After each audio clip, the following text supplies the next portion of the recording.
नमस्कार दोस्तों। आज से करीब 100 साल पहले जर्मनी के तानाशाह अडोल्फ हिटलर ने अपनी एक किताब लिखी थी, माइन काम्फ नाम से। इस किताब में इसने बताया था एक प्रोपेगेंडा टेक्निक के बारे में जिसका नाम था बिग लाई। हिटलर का कहना था, लोगों को बहकाने के लिए इतना बड़ा झूठ बोलो, इतना बड़ा झूठ बोलो कि लोगों को लगे यार कोई इतना बड़ा झूठ थोड़ी बोल सकता है। कोई ये बात कह रहा है तो कुछ तो सच्चाई होगी इस बात में। जब झूठ इतना बड़ा हो, इतने कॉन्फिडेंस के साथ बोला जाए तो कुछ लोग इसे सच मान बैठते हैं। लोगों को लगता है कोई इतना बड़ा झूठ थोड़ी हो सकता है। इस टेक्निक के एडिशन में एक दूसरी प्रोपेगेंडा टेक्निक बताई थी हिटलर के प्रोपेगेंडा मिनिस्टर जोसेफ गोबल्स ने। गोबल्स ने कहा कि रेपुटेशन भी यहां पर बहुत जरूरी है। इस बड़े झूठ को बार बार दोहराते रहो। इतनी बारी इस बड़े झूठ को दोहराओ कि लोगों को चार अलग अलग सोर्सेस से यही झूठ सुनने को मिले। ऐसा करने से लोग और कन्विंस हो जाते हैं।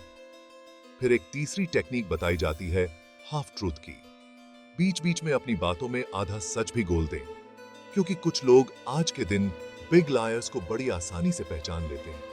जब कोई कहता है कि यार कोई इतना बड़ा झूठ थोड़ी ना बोलेगा, लोग कहते हैं भाई तुझे पता नहीं है कितना बड़ा फेंकू है। ये इतनी लंबी फेंकता है जितनी दूर नीरज चोपड़ा का जैवलिन भी नहीं जाएगा। तो जो लोग इन बड़े झूठ से कन्विंस्ड ना हो, उनके लिए ये हाफ ट्रूथ। मैं एक क्यों बताने लग रहा हूं आपको ये सारी प्रोपेगेंडा टेक्निक्स, क्योंकि आज आप इस वीडियो में देखोगे कैसे इन तीनों टेक्निक्स का इस्तेमाल किया गया है लोगों को बहकाने के लिए। द केरला स्टोरी फिल्म के डायरेक्टर सुदीप्तो से इनसे पूछा गया कि यह फिल्म कौन सी सच्ची घटनाओं से इंस्पायर्ड है। इन्होंने कई चीजें कही यहां पर। पहला, इन्होंने कहा साल 2010 में केरला के जो फॉर्मर चीफ मिनिस्टर थे, उन्होंने एक स्टेटमेंट दी थी केरला की असेंबली में। आप इस स्टेटमेंट को गूगल कर सकते हैं और कुछ एक इंडिया टुडे की रिपोर्ट सामने आती है। 2500 औरतें, इस्लाम, केरला, ओमन चांडी। बात तो सही है। फिर कहा गया कि एक और former chief minister VS Achuthanandan ने एक समय पर कहा था कि केरला अगले 20 सालों में इस्लामिक स्टेट बनने वाला है। आप इस चीज को गूगल पर सर्च करते हो, ज्यादातर लोग ऊपर से हेडलाइंस पढ़ लेते हैं, लेकिन डिटेल में नहीं जाते। पहले आर्टिकल की बात करते हैं। साल 2012 का ये इंडिया टुडे का आर्टिकल। केरला के फॉर्मर मिनिस्टर वीएस अच्युता नंदन फॉर्मर चीफ मिनिस्टर ओमन चांडी इन्फॉर्म करते हैं स्टेट लेजिस्लेचर को कि साल 2006 से 2012 के बीच में 2667 ऑटो ने इस्लाम में कन्वर्ट किया। 6 सालों में करीब 2500 ऑटो ने। लेकिन बात नोट करने वाली ये है कि क्या उन्होंने कभी भी फोर्स्ड कन्वर्जन शब्द का इस्तेमाल किया। उन्होंने कहा कि अपनी स्टेट में कोई फोर्स्ड कन्वर्जेंस नहीं होना देंगे और ना ही हम मुसलमानों के खिलाफ हेट कैंपेन टॉलरेट करेंगे लव जिहाद के नाम पर। क्या यहां पर कहीं भी मेंशन किया गया कि कोई भी कन्वर्टेड औरत आईसीस को जाकर ज्वाइन कर रही है? बिल्कुल नहीं। दूसरी साइटेशन देखते हैं former chief minister VS Achuthanandan का इंटरव्यू। यह केरला के चीफ मिनिस्टर रहे थे 2006 से लेकर 2011 के बीच में। जो वीडियो फैलाया जा रहा है उनका पुराने वाला, इसे सनशाइन पिक्चर्स ने अपलोड किया था, सेम कंपनी जिसने फिल्म बनाई है। सबसे पहली चीज तो इन्होंने इंग्लिश सबटाइटल्स के था छेड़ चैट करी। जो शब्द उनके द्वारा बोले जा रहे हैं आज भी उतना ही सेफ सेक्युलर स्टेट है जितना 13 साल पहले था। अब अगले आर्टिकल को देखते हैं, जून 2021 का आर्टिकल। यह आर्टिकल बात करता है 4 केरला की औरतों के बारे में जो अपने हस्बैंड्स के साथ अफगानिस्तान गई Islamic state of Khorasan province join करने। 2016 से 18 के बीच में इनके हस्बैंड्स अलग अलग हमलों में मारे गए। इनके नाम हैं Nimisha alias Fatima, Isa Sonia Sebastian alias Ayesha, Merin Jacob alias Mariyam और रफीला। अगर हम एनआईए की 2016 की लिस्ट देखें of 20 most wanted Indians in Islamic state, तो इन 4 औरतों के नाम यहां भी दिखते हैं। इनके अलावा 2 और औरतें हैं, अजमाला और शमासिया। इन दोनों के हस्बैंड्स कजिन्स थे और इन 6 औरतों के हस्बैंड्स यहां आप फोटो में देख सकते हैं। इन 6 औरतों में से 3 ऑलरेडी मुस्लिम थी, 2 ने कन्वर्ट किया क्रिश्चियनिटी से इस्लाम में और एक ने कन्वर्ट किया हिंदुइज्म से इस्लाम में। तो सिर्फ एक ही औरत यहां पर ओरिजिनली हिंदू थी, जिसका नाम था निमिषा नायर। क्या निमिषा नायर को यहां पर एक मुसलमान आदमी ने लव जिहाद के शिकार में फंसा दिया? इसका जवाब जानने के लिए हम देखते हैं निमिषा के हस्बैंड कौन है। ईजा। ईजा एक ऐसा बंदा है जो खुद क्रिश्चियनिटी से कन्वर्ट किया था इस्लाम में। उसका पुराना नाम था बेकसिन विंसेंट। बेकसिन का भाई बेस्टिन भी कन्वर्ट किया था क्रिश्चियनिटी से इस्लाम में, और वो भी एक और इन 4 में। YouTube channel straight news global पर 2020 में इन्होंने इंटरव्यू दिया था, और वहां आप असली में देख सकते हो कि औरतें दिखने में कैसी थीं, बात करने में कैसी थी और कैसा इनका बिहेवियर था।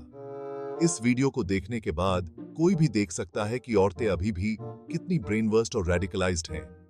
लेकिन द केरला स्टोरी फिल्म की जो मेन कैरेक्टर हैं कॉन्स्टेंटली वो सिंपैथी एवोक करने की कोशिश करती हैं। फिल्म में जितना बेचारा और इनोसेंट करके दिखाया गया है इन औरतों को, ये इनोसेंस असल जिंदगी के वीडियो में शायद ही झलकती हैं। मैं आपसे पूछना चाहता हूं, क्या आपके अंदर सिंपैथी होगी इन रियल लाइफ औरतों के लिए, या फिर आप इन्हें ब्रेन वॉश्ड बेवकूफ कहोगे? क्या आप चाहोगे कि अफगानिस्तान की जेल में ही पड़ी रहें, या फिर इंडियन सरकार इन्हें इंडिया में वापस लाए और इंडियन जेल में डाले?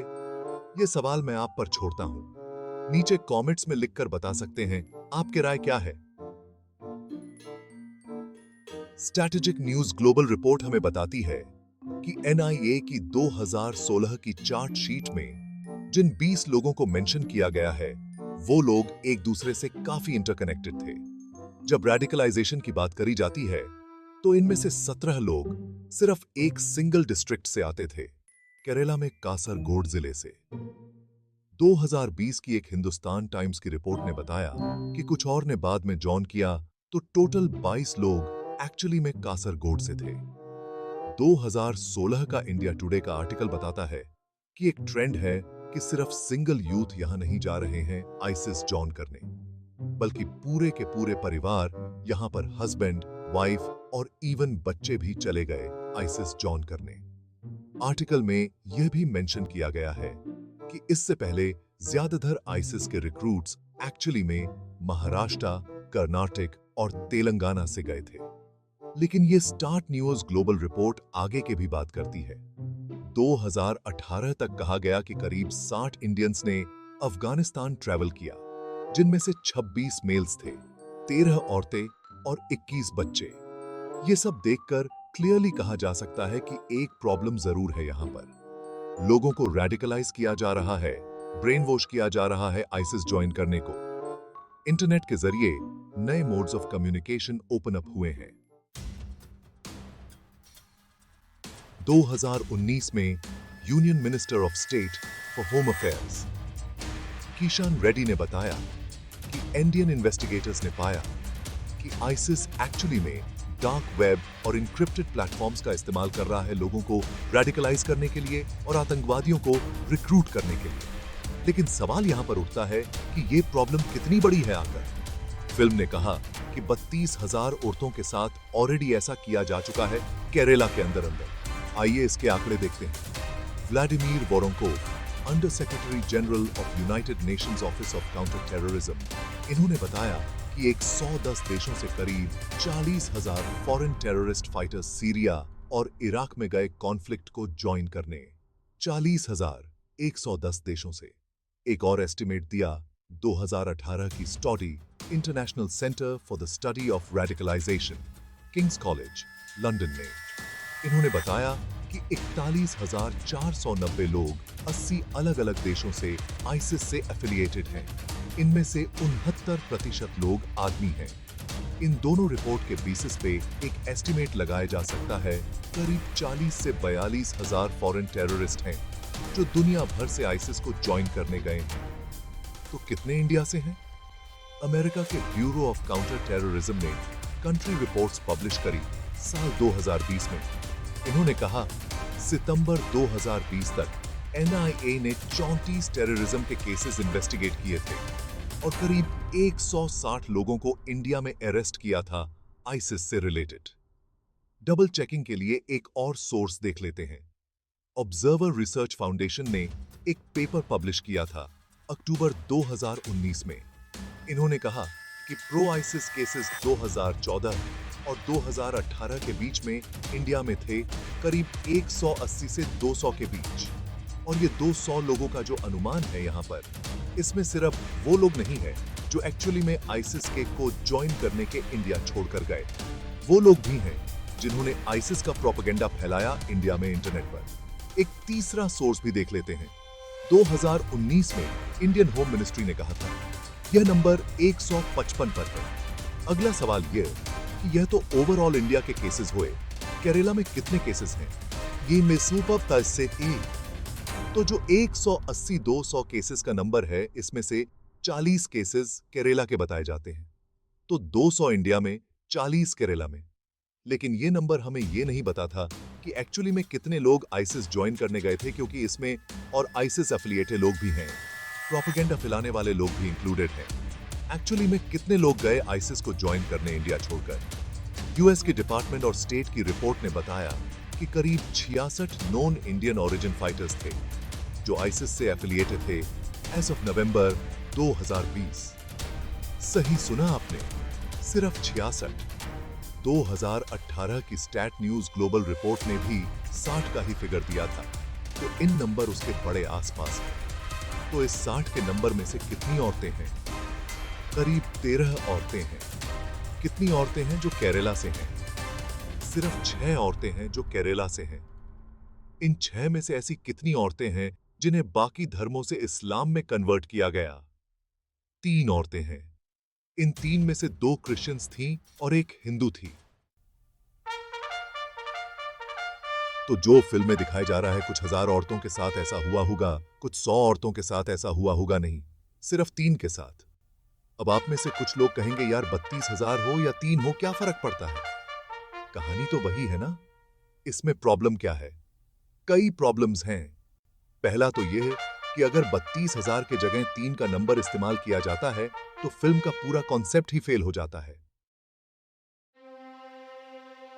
यह कहना कि यहां पर एक खुफिया पिछले कुछ महीनों में हमें ऐसे 3 केसेस देखने को मिले हैं जहां पर किसी इंडियन सिटीजन ने चलती हुई फ्लाइट के अंदर किसी और पैसेंजर के ऊपर पेशाब कर दिया।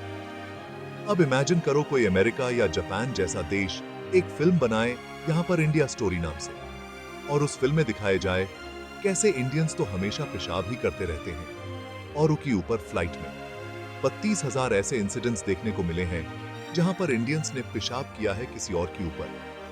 कैसा लगेगा आपको सुनकर? आप कहोगे कि ये क्या बकवास चल रही है, देश को बदनाम करने की कोशिश करी जा रही है। लेकिन अगर दूसरी तरफ फिल्म बनाने वाला कहे कि यार 32,000 चलो एग्जैजरेटेड नंबर था, लेकिन 3 के साथ असली में ऐसा हुआ है, इसलिए फिल्म बनाना जस्टिफाइड है, आप क्या होगा आपका रिस्पॉन्स ऐसे केस में? कोई सेंसेश बातें? इसी तरीके से दोस्तों 3 लोगों के इंडिविजुअल केसेस को लेकर पूरी केरला स्टेट को बदनाम किया जा रहा है।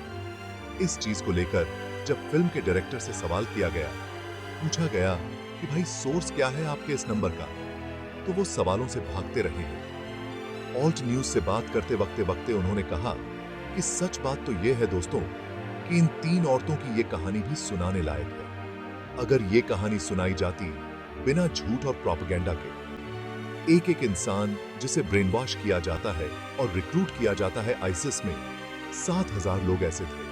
सिर्फ रशिया से 2,500 लोग ऐसे थे। फ्रांस में 1,700 लोग, जर्मनी में 760 लोग, यूके का नंबर भी 700 के अराउंड था। ये जो सारे देश हैं, इन सारे देशों की पॉपुलेशन इंडिया से कहीं ज्यादा कम है, लेकिन जो लोग आईसिस का शिकार बने वो इन देशों में कहीं ज्यादा है। और यहां पर यह चीज भी नोट करने वाली है कि इंडिया में 3rd लार्जेस्ट मुस्लिम पॉपुलेशन है दुनिया में। तो फ्रांस, जर्मनी, यूके जैसे देशों के कंपैरिजन में ज्यादा मुस्लिम्स इंडिया में रहते हैं, लेकिन फिर भी कम आईसिस के रिक्रूट्स इंडिया से देखे गए। आप अगर यहां पर एक रेशो देखो आईसिस रिक्रूट्स पर मिलियन पीपल, तो इंडिया में रेशो 0.5 पर मिलियन है। फ्रांस में 36 गुना ज्यादा है, यानी 18 पर मिलियन। बेल्जियम में 40 पर मिलियन है और जॉर्डन में 315 पर मिलियन। क्या इस चीज को एक बार भी मेंशन किया गया फिल्म में? लोगों में बहुत मजा आता है अपने ही देश के एक राज्य को ऐसे बदनाम होते हो देखकर, झूठ के बेसिस पर। ओआरएफ की रिपोर्ट में लिखा गया था कि एकेडमिक्स और एक्सपर्ट अक्सर ये सवाल पूछते हैं कि इंडिया से इतने कम मुसलमानों ने आईसीस क्यों ज्वाइन करें। इसके पीछे कई फैक्टर्स बताए जाते हैं। पहला कारण, इंडियन एजेंसीज का लाजवाब रिस्पॉन्स। आप ऐसे बहुत कम लोग शायद ऑपरेशन पिजन के बारे में जानते होंगे। हमारी एजेंसीज जैसे कि एनआईए और आईबी, इन्होंने एक मिशन किया जिसमें 350 वल्नरेबल मलयाली यूथ को इन्होंने आइडेंटिफाई किया और एक डी रेडिकलाइजेशन प्रोग्राम चलाया। हमारे नौजवानों को इस एक्सट्रीमिज्म और रेडिकलाइजेशन से बचाने के लिए एक बहुत ही बढ़िया काम हमारे ऑफिसर्स के द्वारा किया गया। लेकिन बड़ा शर्म की बात क्या है, हमारे प्रधानमंत्री अपने इलेक्शन के भाषणों में इस अच्छे काम को बताने की जगह इस झूठी फिल्म को प्रमोट करते हैं। यहां पर एक और ऐतिहासिक ऑपरेशन याद आता है जो इंडियन फोर्सेस ने आईएसआईएस के खिलाफ किया था। एक बड़ा रेस्क्यू ऑपरेशन जिसके ऊपर टाइगर जिंदा है फिल्म भी बनी।